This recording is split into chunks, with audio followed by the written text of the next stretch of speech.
1 Samuel 13.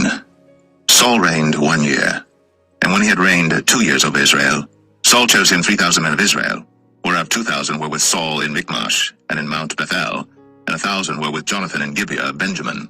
And the rest of the people he sent every man to his tent. And Jonathan smote the garrison of the Philistines that was in Gibeah, and the Philistines heard of it. And Saul blew the trumpet throughout all the land, saying, Let the Hebrews hear. And all Israel heard say that Saul had smitten a garrison of the Philistines, and that Israel also was had in abomination with the Philistines. And the people were called together after Saul to Gilgal. And the Philistines gathered themselves together to fight with Israel, 30,000 chariots and 6,000 horsemen, and people as the sand which is on the seashore in multitude. And they came up, and pitched in Michmash, eastward from Bethaven. When the men of Israel saw that they were in a strait, for the people were distressed, then the people did hide themselves in caves, and in thickets, and in rocks, and in high places, and in pits. And some of the Hebrews went over Jordan to the land of Gad and Gilead. As for Saul, he was yet in Gilgal, and all the people followed him, trembling. And he tarried 7 days according to the set time that Samuel had appointed. But Samuel came not to Gilgal, and the people were scattered from him. And Saul said, Bring hither a burnt offering to me, and peace offerings. And he offered the burnt offering. And it came to pass that as soon as he had made an end of offering the burnt offering, behold, Samuel came.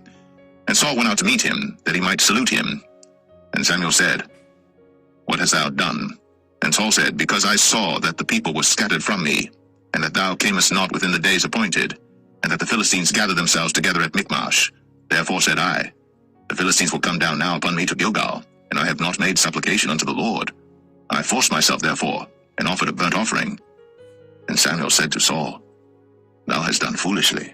Thou hast not kept the commandment of the Lord thy God, which he commanded thee. For now would the Lord have established thy kingdom upon Israel forever. But now thy kingdom shall not continue. The Lord hath sought him a man after his own heart.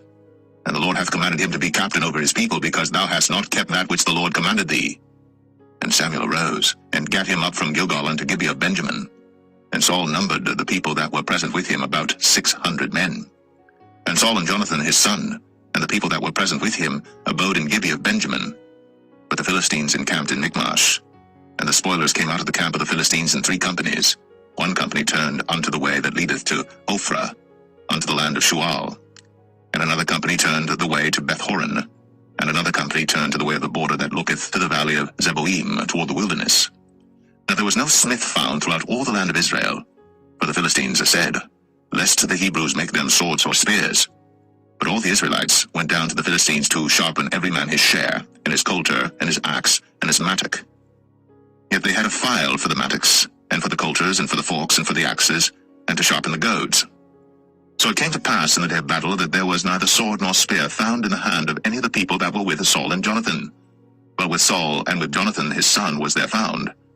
And the garrison of the Philistines went out to the passage of Michmash.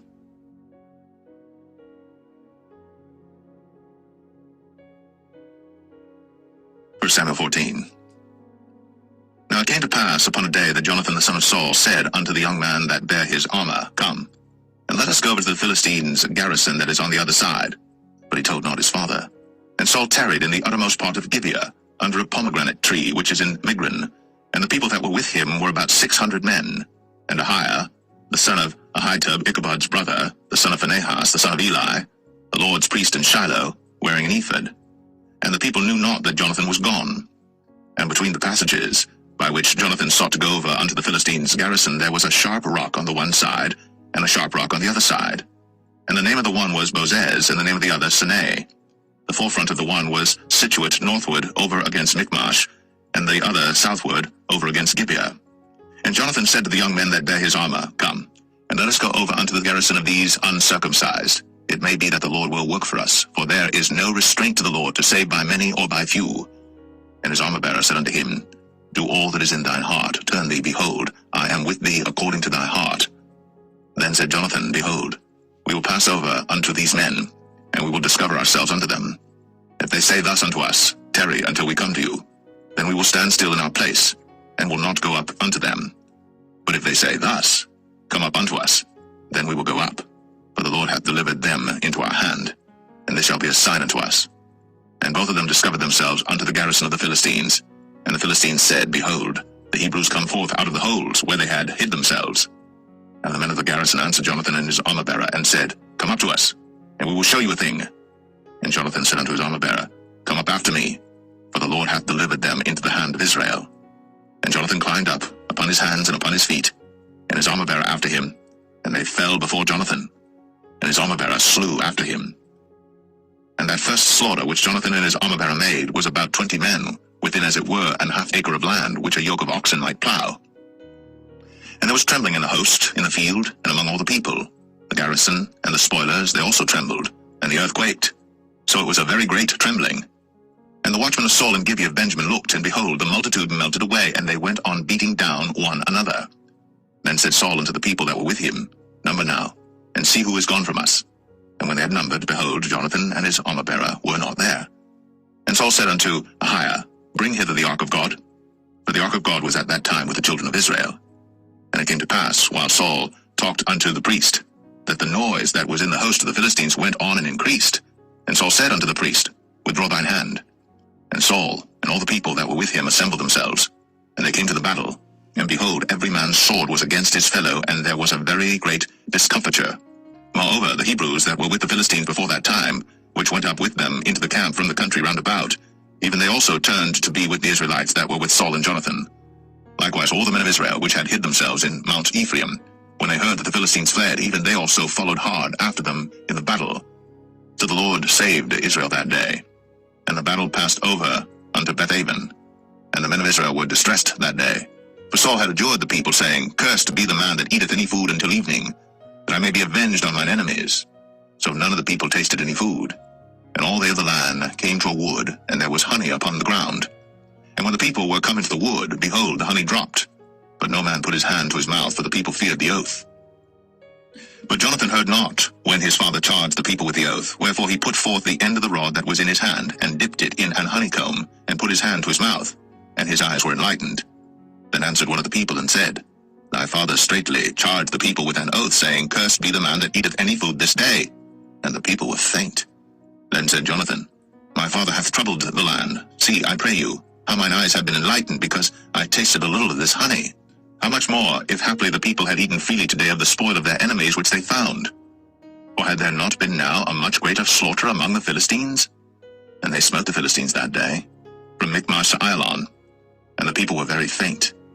And the people flew upon the spoil, and took sheep and oxen and calves, and slew them on the ground. And the people did eat them with the blood.